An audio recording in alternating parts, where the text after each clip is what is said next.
The news starts now. AM 1240 and 95.3 FM. WJON. Good morning. WJON news time is 5:05 and we're at 42 degrees. I'm Jay Caldwell. Weather today should see a high of 56 with cloudy skies, few peaks of sunshine. Do have a chance for scattered showers late this afternoon. Northwest winds 10 to 15 miles an hour. I'll have details on the weather forecast following WJON News. News is brought to you by American Door Works and Perkins Restaurants and Bakery. Members of the Central Minnesota Violent Offender Task Force made a large drug bust in St. Cloud yesterday. Officers used a knock-and-announce search warrant at a home in the 2000 block of 15th Street North. It was part of a larger investigation into the distribution of fentanyl-laced pills in central Minnesota.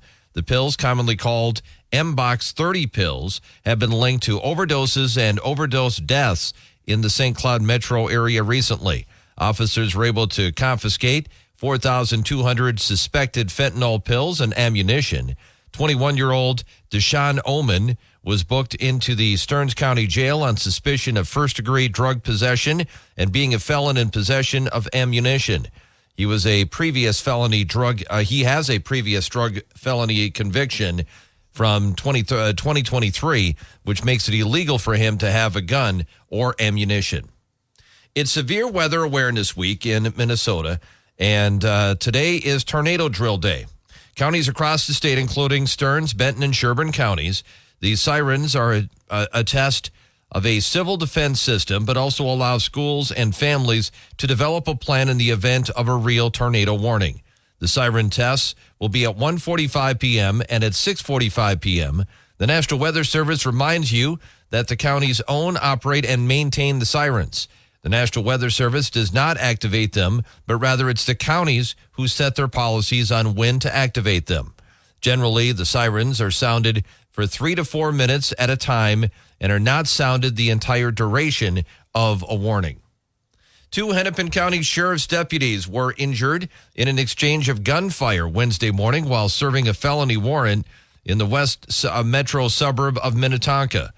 The deputies sustained non-life-threatening injuries, and a 28-year-old man is dead. Hennepin County Sheriff Dewana Witt. Assaults against law enforcement are becoming increasingly common in Minnesota. They have doubled since 2017. This has got to stop.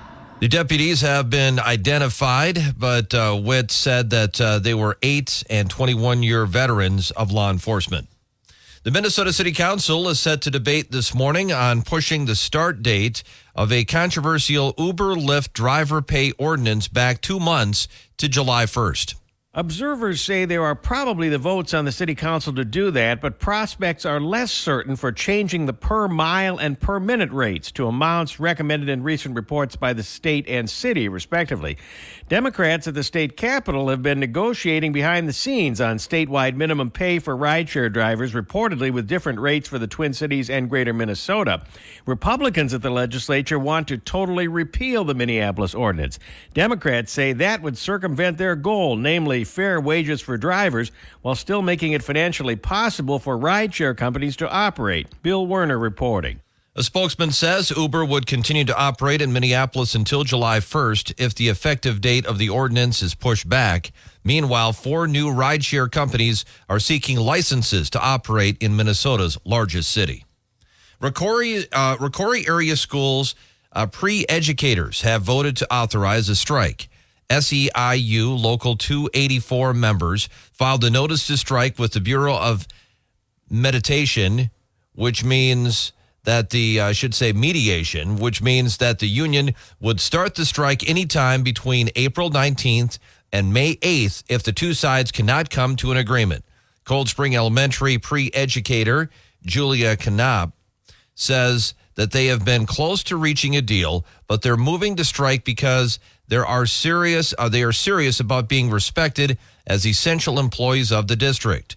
Rocori Superintendent Kevin Enerson says it is basically down the financial package, and they are really close to a deal. The district always is looking, how do we make this attractive to new employees and employee groups are always looking at how do we honor those who've been here for a number of years. So it's sometimes you just have differing views of where the money needs to go, and we're just trying to work through that so that everybody, gets something out of the deal. Enerson says they will continue the negotiations at mediation in the next 7 to 10 days and hopefully come to an agreement then. The two sides have been in talks since June 15th of last year. SEIU Local 284 has 78 pre-educators that cover schools in Rockville, Cold Spring, and Richmond. Rocori High School kids are getting to go hog wild in the district's new meat cutting class. WJON first told you about the new class being added in December, and now it has been in full swing for about 3 weeks. Students are learning how to identify different cuts of meat, actually cut meat, and package it. Agricultural instructor Tamara Berger says right now they are working on pigs, but they hope to do other cuts in the future. The industry is really needing those jobs and those people that are interested and wanting to learn. And so I think this is the best thing that we can do for continuing to have our meat industry be successful. Berger says they had to turn away kids because the demand for the class was so high. She says the first 2 weeks of the course were spent learning safety, how to identify cuts, and practicing knife skills on melons before the kids got to actually start cutting the meat in week 3.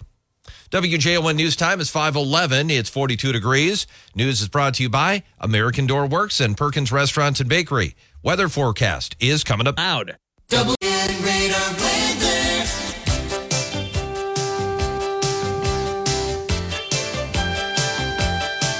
WJON weather forecast for St. Cloud and for Avon. High today, 56, cloudy skies, few peaks of sunshine with scattered showers, a possibility late this afternoon. Northwest winds 10 to 15 miles an hour. Tonight, low 37, clear skies, slight chance for scattered showers. Northwest winds 10 to 15 miles an hour. Tomorrow, high 59, mainly sunny. Northwest winds 10 to 15 miles an hour. Tomorrow night, low 36, clear skies. 74 the high Saturday, mainly clear. Sunday, high 73, sunny. Monday, high 71, partly cloudy. 62 the high on Tuesday, scattered thunderstorms likely. Right now, we're at 42 at WJON. The official high at the St. Cloud Airport yesterday was 71, low was 35. We had 0.05 of an inch of rainfall yesterday. The average high temperature for the state is 52, average low is 31. Record high temps at a 1968 of 82. Record lows at a 1940 of 10. Sunrise this morning happening at 6:37. Sunset this evening expected at 7:58. Right now, 42 degrees at WJON. Sports is coming up next. Hey guys, time to get in on the action for the biggest moments in basketball with Prize Picks, America's #1 fantasy sports app. Just select 2 or more players, pick more or less on their projections, place your entry, and win up to 100 times your money. Right now, Prize Picks will match your first deposit of up to $100. Just download the Prize Picks app and use the code GET100. That's code GET100 on Prize Picks for a first deposit match of up to $100. Prize Picks. Pick more. Pick less. It's that easy.